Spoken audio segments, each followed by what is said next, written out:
Hey everybody, it's Green Havoc from ESHQ, and today we're going to be looking at those top players of Week 1 of Stage 4. Sit tight, here we go.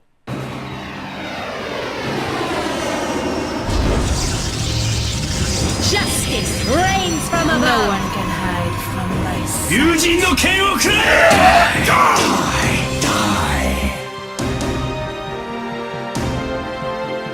Cheers, love! The cavalry's here!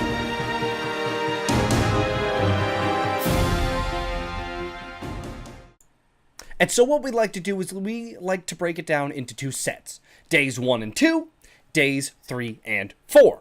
And we pick one DPS, one tank, and one support player of each set of days. And then, of course, we pick our MVP of the week. So this week, it starts off with good old Jake for our DPS slot of days 1 and 2. To take a look at a little bit of a more detailed look at Jake's high-flying, explosive, and ultimately flexible play, let's send it on over to NASCAB.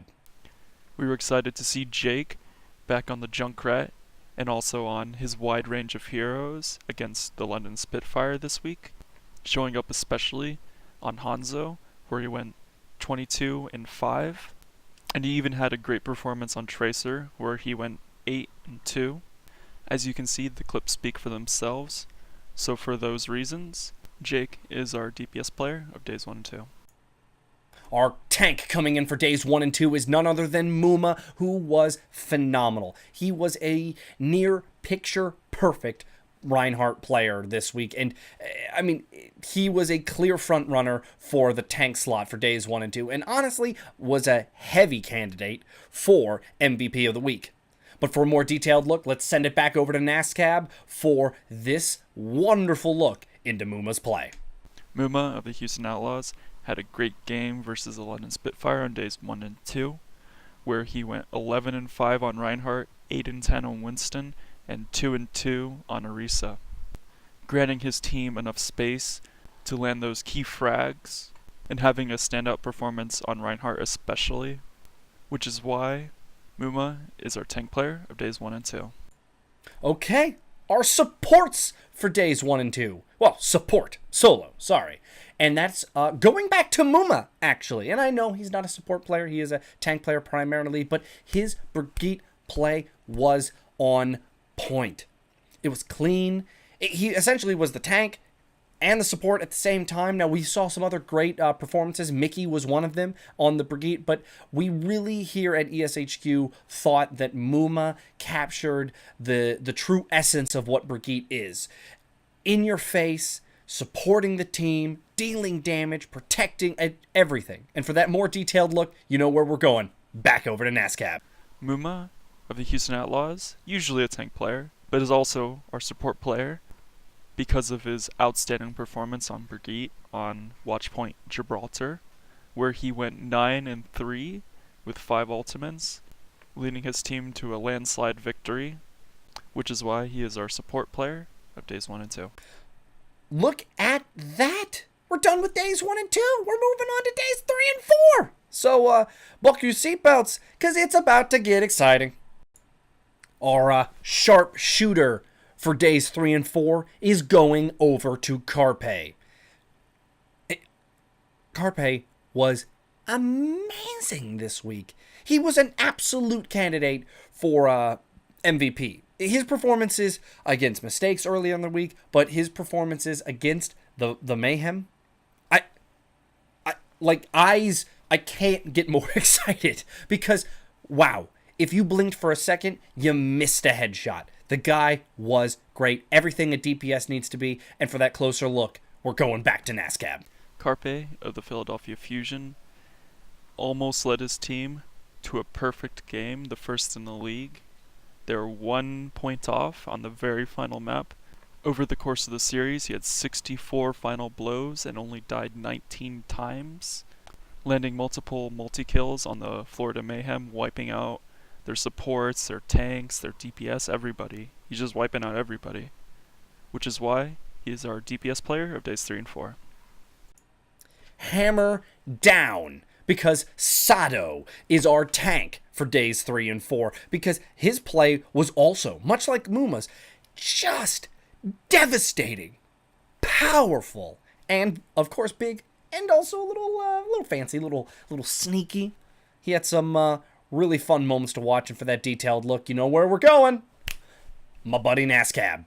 One of the new additions to the Philadelphia Fusion, Sato, came up huge in their game versus the Florida Mayhem.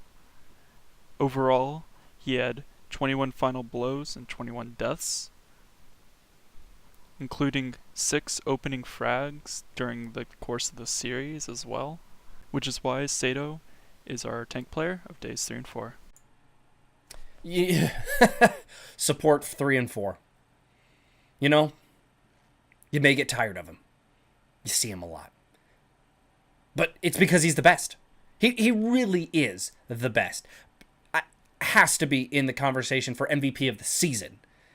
It's none other than the orb-blinging, transcending Jonak for the NYXL, who has been a mainstay for basically all fantasy teams and dreams of being a pro player. Honestly, if you want to be a Zenyatta player, look at that guy because he is amazing.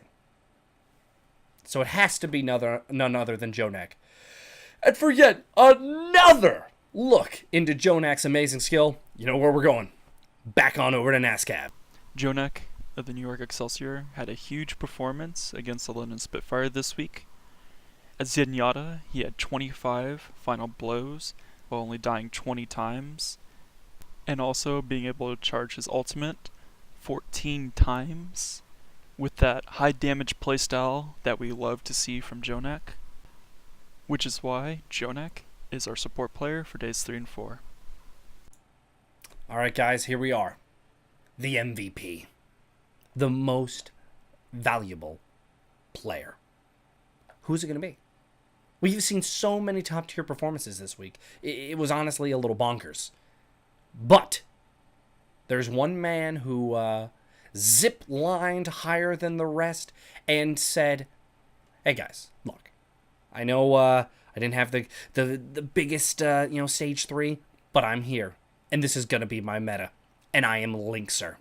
And high-flying, headshot, widow dueling, fantastic shutdowns, big plays, you name it, Linkser made it.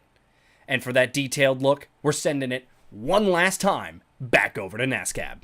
Linkser of the Houston Outlaws had 2 huge games this week, both against the Boston Uprising and also against the London Spitfire. Versus Boston, he had 50 final blows and 25 deaths, and against London Spitfire, he came up huge with 62 final blows and 28 deaths. He opened up the teamfights in both games combined 25 times, and just put huge pressure on both teams to take out his Widowmaker, which is why Linkser is our MVP of Week 1, Stage 4. Alrighty!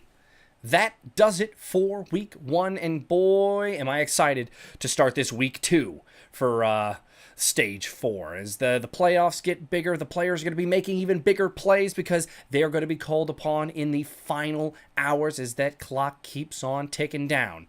And you can bet your butts that we're going to be watching all the games, and we will be bringing you another top player list just next week.